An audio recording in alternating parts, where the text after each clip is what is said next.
Hi everybody, Adam from Hot Pulse Studios here, and today's video is all about this beast. This is the Revv Generator 120 Mark III, and there's a lot to talk about because it does a huge amount and is going to be a big part of my guitar arsenal going forward. So, without further ado, let's roll the intro.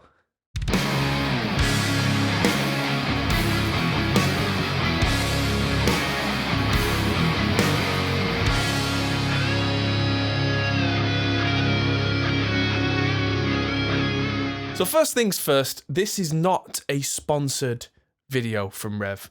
I have paid for this amp. This is my amp. It took me a lot of badgering to be able to convince them to get me this as one of the most early Mark IIIs made so that I could get this in time to make this review video. So thank you for that, Revv. And also they were good enough to do it in a custom finish for me. If you buy one from somewhere like Sweetwater or Thomann or wherever sells a Revv amp, you get the stock black Tolex finish. If you order one directly from Revv, then you will have, if you get in contact with them, the option to do nice finishes like my favourite finish, the Wine Taurus. There's going to be a lot of talking in this video, so do bear with me. There will be timestamps in the description for sound clips. But I want to talk about a lot of what this can do as well as just show you how it sounds. If you want to hear how it sounds, cool. But a lot of the features in this are what make it stand out from most other good sounding amps. For instance, I have a 1978 Marshall JMP up there, which is basically a JCM 800. It's great. It does one thing, and it does it really well. It doesn't have any of the features that this has. It has one channel. You turn it on, you get a sound, you go deaf, and that's great. The Revv can do that too, but the Revv is not that. The Revv is what I would call the ultimate Swiss Army knife of valve amps, as it stands when I've got this in early 2021. Hopefully in future, the only thing that comes to surpass it is a new version, whenever that may be. That may be years down the line, because this is, for me, right now, the pinnacle of the amp world. It's a 4-channel amp, and it's the first 3 or 4 channel amp that I've ever used where each channel is genuinely usable, genuinely different. I have a Mesa Road King that's also sat up on the side there. That's a dual rectifier 4-channel. And honestly, channel 3 and 4 for me on that sound practically the same, and channel 1 and 2 don't do very good clean sounds. They don't sound great. So whilst that's got great sounds in it, and it has the switchable channels so live you actually have a fighting chance of having clean tones, this does that in a very different way, and each channel sounds distinctly different. Channel 1 is so clean, it doesn't even have a gain control. It's just clean. It's got usual bass, middle, and treble, and a volume. But then it's got a switch called the wide switch. And the wide switch takes it from a nice straight ahead clean sound to having that big bottom end and shiny top end that a lot of people like. That reminds me very much of something like a Fender Twin. Which is a beautiful sound. And if you want super clean sounds, I mean, if you're going out touring live, you might put a chorus in with it. You might put some big reverb pedal in with it as well. But that is that sound. And with humbuckers, it still sounds nice and clean and just doesn't saturate unless you turn the level control all the way up, which I'm not a big fan of. Or on a single coil, it's just bright. Wow.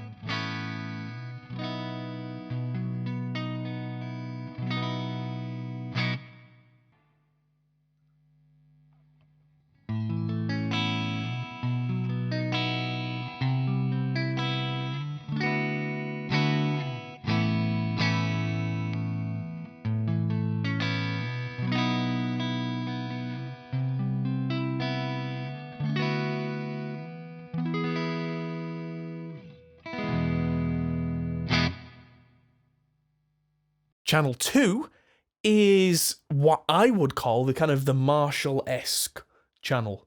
It sounds a lot to me like a modded Marshall, which is, again, fantastic. Apparently, from what I hear, this is the biggest change between the Mark II and Mark III in terms of sounds, is that this is now, it's quite a bright, searing kind of sound. It even has a bright switch to make it even brighter. So if you're playing a particularly dark sounding humbucker guitar, you can switch that in and that'll lift the top out so it sparkles a little. And that's got a real, like, kind of slightly gainy but vintage Marshall-ish tone.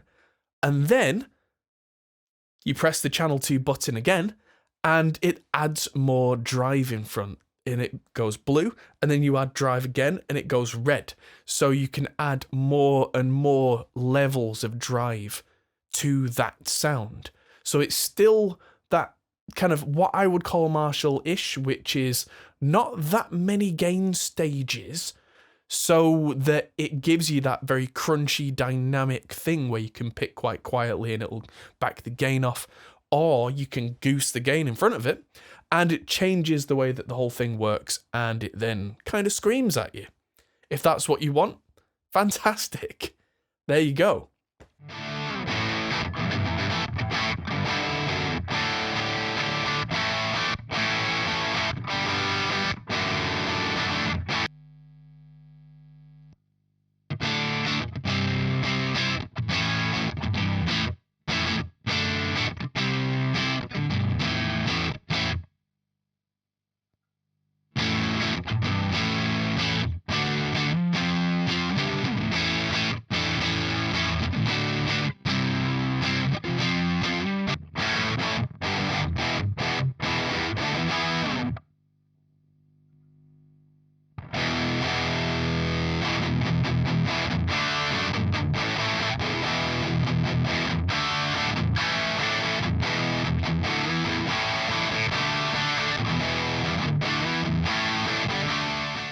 Channel 3 is the purple channel, as it's called. You may see the Revv logo here when it's on, and when I change channels, changes colour. So they call that the purple channel.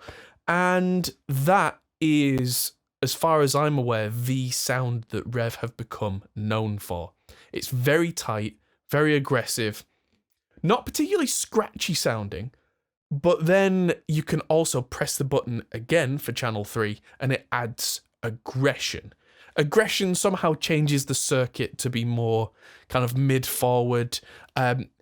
It changes the tone overall so that it comes across as having more gain. But actually, if you back off the gain control, it just behaves differently. I think that's why they've not called it like a more gain or a boost. The aggression actually changes the sound. And then, of course, you got your typical bass, middle, treble. And it does deal well with having something like a tube screamer. I've got the Earthquaker plumes over there. It does deal well with having that in the front. But there's so much gain available here, you don't actually need that. And it's nice to have.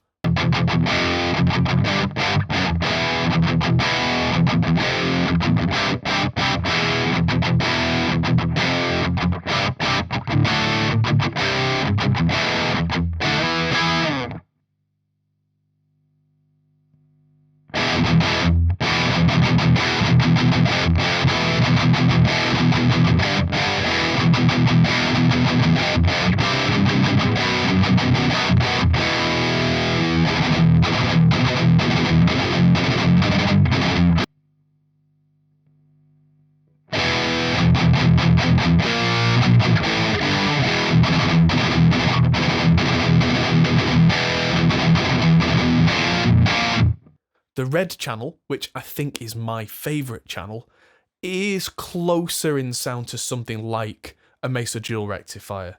It's that big, slightly woolly, slightly thick, I don't like using the word nu metal, but it's got that thing about it of that kind of lots of cascading gain stages, big, fat, but it's not ill-defined.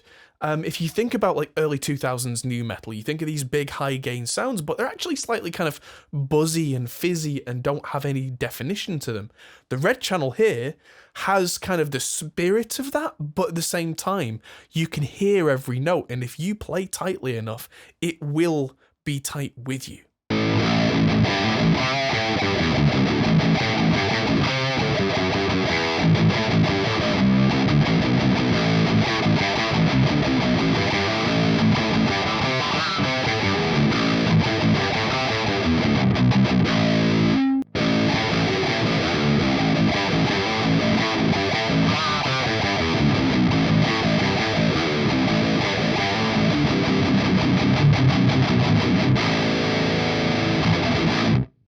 Again, that has the aggression blue and red modes that can kind of push the gain even further.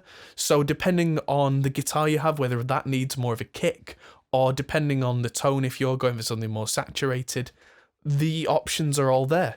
It has the foot switch where you can cycle through each one of those modes. It also has MIDI in, so you can, if you have a MIDI controller like, I don't know, a Gigrig G3, or something smaller like a Morningstar or something like that, you can have settings that it just switches to, and it's all done inside the amp and super clever. I've not even talked about the extra features. Channel 3 and 4, there are extra buttons. There's bright, cut, and fat. Now, when I first did my live demo video on this channel, I didn't even know those buttons were there. And it still sounded great, but those are the extra bonus little tone shapers that if your tone isn't quite fitting the way you wanted it to, before you go reaching for EQ on the the front of house or anything like that, you can just press one of these buttons and it stores those into that particular channel setup. So the bright does exactly what it sounds. It kind of sweetens the top end of the whole sound. The cut takes some of the low mids out.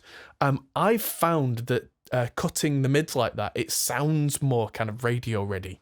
But in a mix context, I've been liking not having that switch in, because then the low mids actually fit into an overall metal mix better. And then there's fat. So if you've got a slightly thin tone going into the amp, so you get more clarity and that kind of thing, you might feel like the low end is a little bit missing and not in a way that the bass control can fix.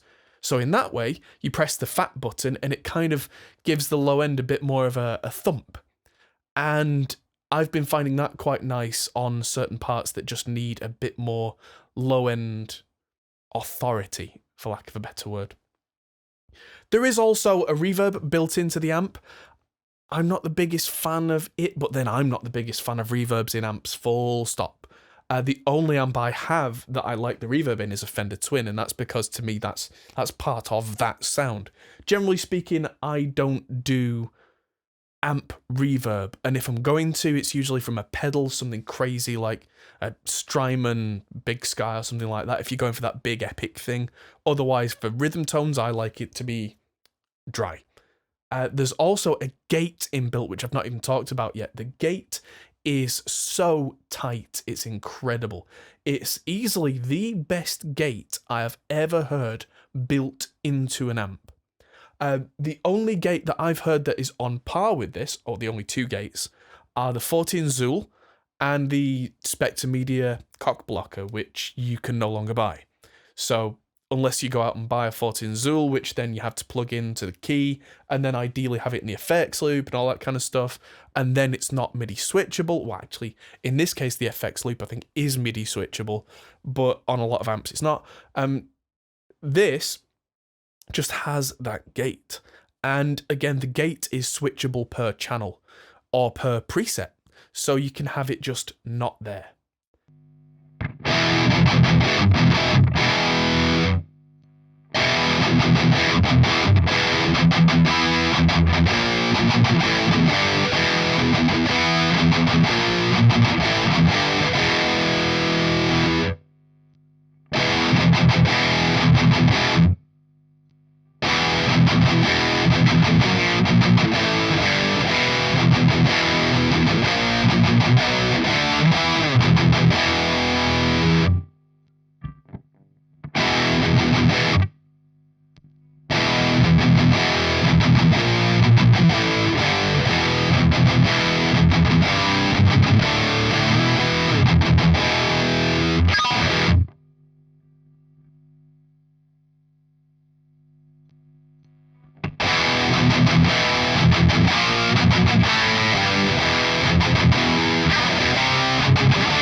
This is all really, really clever.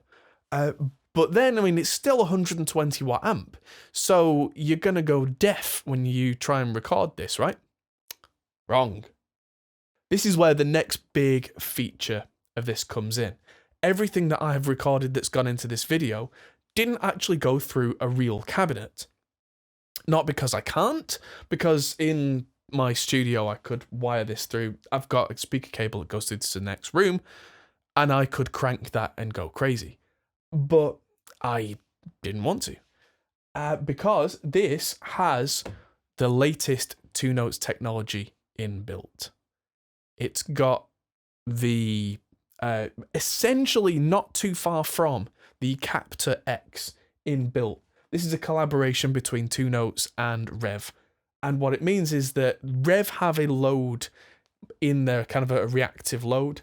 And then after that, it gets sent to the 2-notes sounds, I guess, is how you would describe it, is that different cabinets are in there. You can choose which one you want.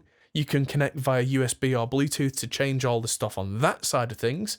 There is a knob on the front that just has the first 6 presets on the click of a knob, so you don't need to actually touch anything when you go out live in terms of computers. If you have it selected to go through front of house, and you have one cab for this preset, one cab for this, one cab for this, you just reach over and click. Done. Makes things a lot simpler for people who are not that technical. Although it is nice to kind of dive into the tech in a bit of downtime, because you can really find some nice sounds that you didn't know you could get. There is an extra gate inbuilt into the 2-note side, which is kind of redundant, I guess, at this point. There is another reverb on there, but it's more kind of like a room reverb rather than what I would call an amp reverb. You can have 2 microphones on a cabinet that go in different places. There are presets on there, so if you are not particularly inclined, you can go through the presets and go, no, no, no, I like this one. You can also buy separate additional cabinets from the 2-note store, so if the ones that come with it don't float your boat, you can go and, for instance, buy one of mine. I do lots of like Zilla cabinets, handmade in England, 412s, 212s. There's even a 6x12 coming. There's all sorts of choice. So if you like this, you can do that. There's also the twin tracker mode, which is a lot of fun. It's not what I would call a professional recording tool, but you turn on the twin tracker mode and you get that big, super wide stereo thing.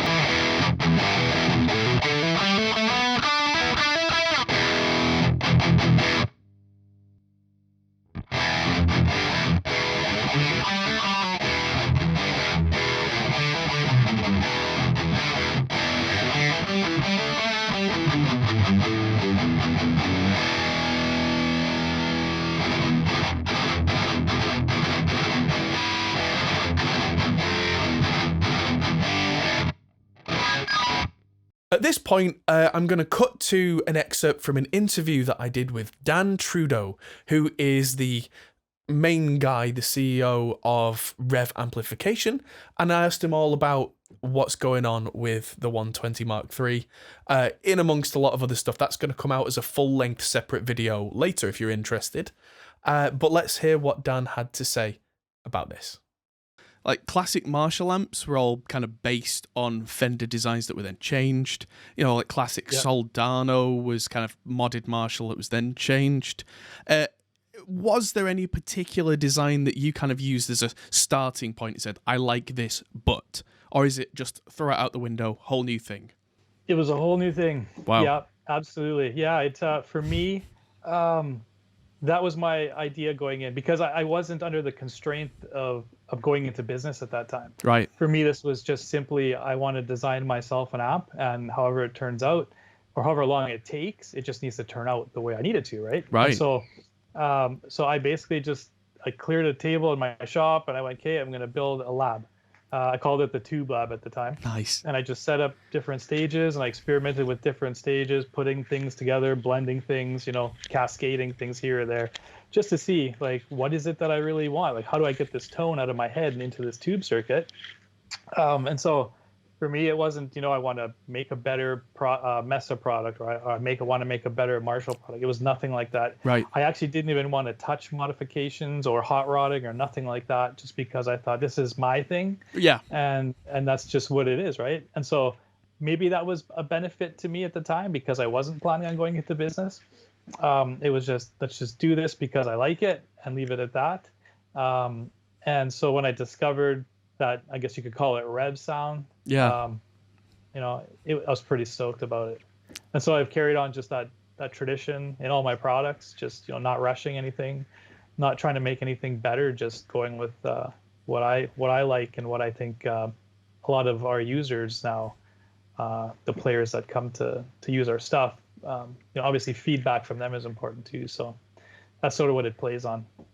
At this point, I also did an interview with Guillaume Pierre, who is the CEO of Two Notes, who designs a lot of their work and their sounds, as well as being the boss. So let's see what he had to say about the Two Notes side of things.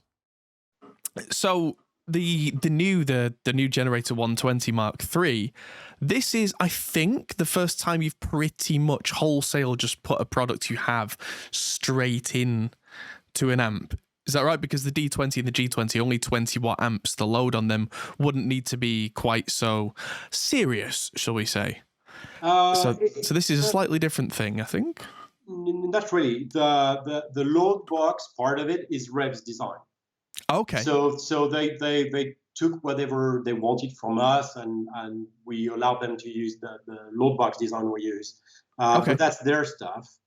And the big amps, the Pro series, so G120, the 100P, they use something that's closer to the Captor X. There's also going to be a full-length interview from Guillaume coming out on the channel at a later date. It's lots of content to get through. So as you can hear, it's a very versatile amp, and the heavy stuff is some of the cleanest, clearest heavy stuff I have heard. If you saw John Brown from Monuments' video about the 120, then you will have heard these amps in action with someone who's really good at aggressive metal. I ran the cameras for that session, so I was there in the room, and I can tell you for nothing, that was loud. And that was recorded with a real cab with a Bayer Dynamic M160 on a vintage 30. So I've done all sounds through the Two Notes system here. If you want to hear what it sounds like through a real cab, jump over and check out John Brown's video there. And hopefully this has given you some insight into one of these amps. They are not cheap. This cost me an arm and a leg, but I am hoping that this kind of tone, as really good as it is going to be something that people are calling me up for and asking, hey, I really like the sound of this. Can we, reamp guitars through the Revv? So, yeah, this is going to be in my studio now, or my home mixing environment when I'm not here, all the time. So, big thanks to Revv for getting this to me super early. Big thanks to everybody who's watched the video.